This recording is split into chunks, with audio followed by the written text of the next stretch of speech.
Hey YouTube, Bob here. Taking a look at my GameCube collection because even though it's not the topic of this video, I think it most obviously illustrates one of the many idiosyncrasies I have as far as my Nintendo collecting goes.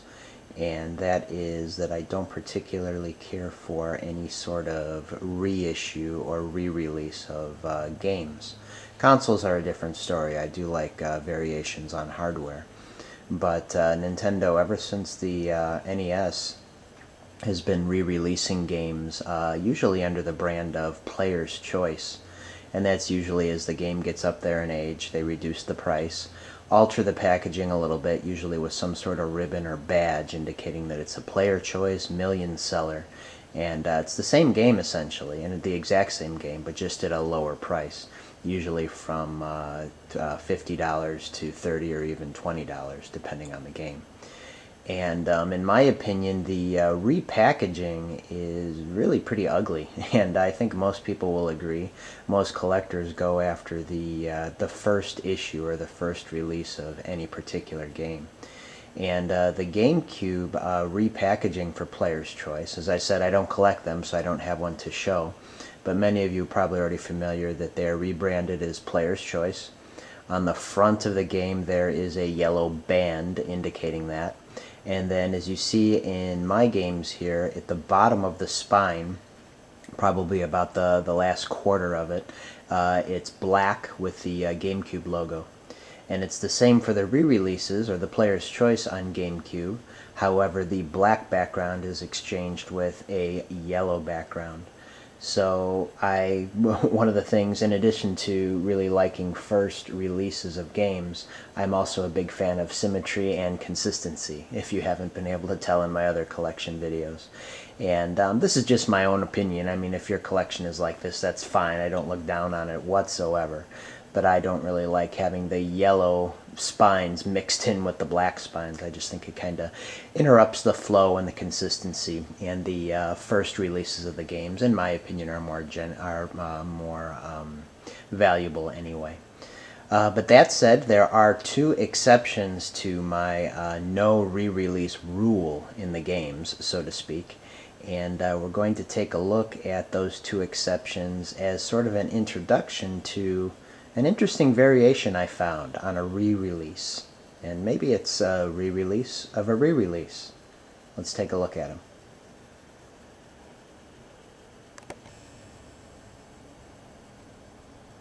The first of my two reissues is actually a Wii game. It's Wii Sports.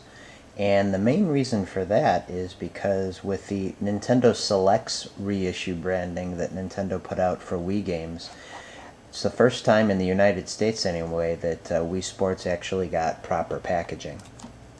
So even though it does have the reissued branding on the front cover, it really doesn't do too much in that effect other than a little crest right here at the bottom. So it's nice to have an official case by Nintendo for Wii Sports finally. And there is a very cool site, I believe it's called thecoverproject.com or coverproject.com, where you can download really high-res scans of box art and sleeve inserts, and even a lot of fan-created things for items that were never meant to have any sort of case or box to begin with. So for a while there, up until this was reissued, I was using a scan from coverproject.com, which looked really nice. But now that I have this official one, this is the one I use for Wii Sports. And as you can see with the reissues, they also redo some little minutia. This disc, the original launch Wii Sports that came with the Wii, is just a little bit different in the way that it looks from the reissue. The blue's a little bit different. The Wii is white versus the silver reflective layer of the disc. And just some other minor variations. No big deal. The other thing that's kind of neat about Wii Sports that you may not have known about is, I'm sure everybody knows the warning screens that the Wii games have about not hitting anybody in the face with your Wii controller and taking a break and all those types of things. On the original release of Wii Sports, it's just a plain Wii remote. The graphics that are included in those warnings. The graphics that are included in the warning for this game shows the Wii Remote in the rubber sleeve that was later designed to prevent any sort of injury. So that actually was some sort of physical change to the coding of the game for Wii Sports. So I usually just keep the original one in here for no particular reason. And that's the first of my reissues. The second and final reissue that I have in my collection is actually of an NES game that I've recently done some videos on, which is Mike Tyson's Punch-Out! And the reason that I have the re-release for Mike Tyson's Punch-Out! Is actually a different game. It's not just a variation of the cover, as most reissues are. Back in, I believe it was around 1990, Nintendo reissued 4 classic NES titles. And this is just a poster kind of advertising those classic reissues. As you can see, it says the original re-released, and the 4 titles in that series were Punch-Out!, Metroid, Legend of Zelda, and The Adventure of Link, as you can see on this poster here. And as I described before, I'm not interested in The Legend of Zelda, Adventure of Link, or Metroid, because the only thing that's different between these 3 games is the box art and the manual. The manual for these games is all yellow, I believe, especially for Metroid. I'm not exactly sure about Zelda or Link, but Metroid has an all yellow manual instead of the silver manual that was originally included with the silver first release game. Punch-Out!, however, is a different story. As I said in my other video, due to the expiration of Mike Tyson's license on the original Mike Tyson's Punch-Out! And the controversy that he was involved in, Nintendo re-released the game without any reference to Mike Tyson. And because of that, the final fighter at the end is Mr. Dream instead of Mike Tyson, which is why I was interested in getting the re-release. So the first copy I got was this one.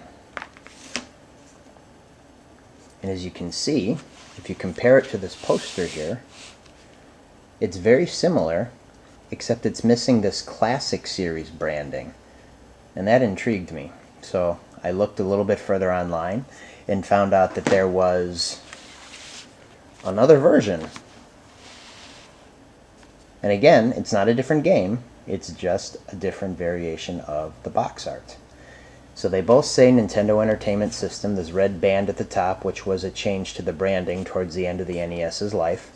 But this one additionally says Classic Series, as all 4 of the games issued in that series on this poster show. The other big difference is it says the original re-released. This one says the original re-released, and this one does not. So if you turn the boxes over, there's some additional changes as well, in addition to the Classic Series. The original one, before it was reissued again, said who will be the champ in the World Video Boxing Association. That title has been removed.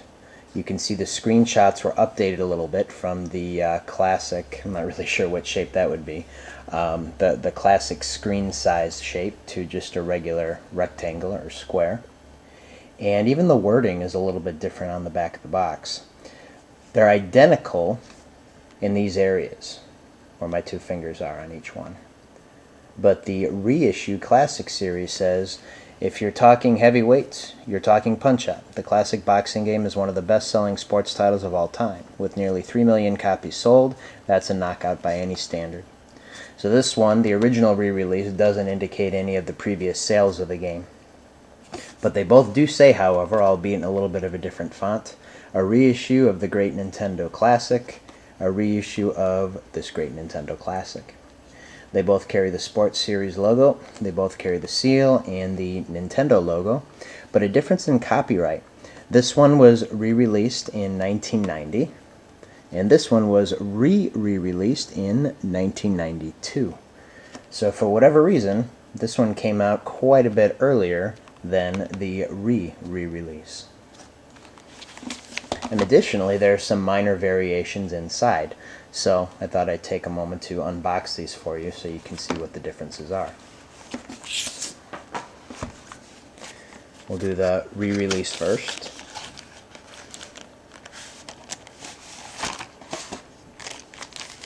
Do the cartridge.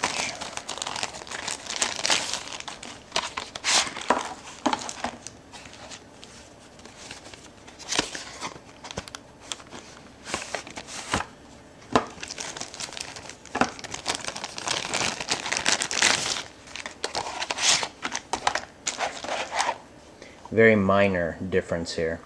This is the original back label from 1985, as you can see the copyright there. This label is a revision to that one, and the copyright here is still 1995, but it has a whole bunch of other warnings and additional patent information. So a minor variation to the cartridge there. The front, however, is exactly the same, with just a little bit of color variation. Oh, I stand corrected as I look at it closer.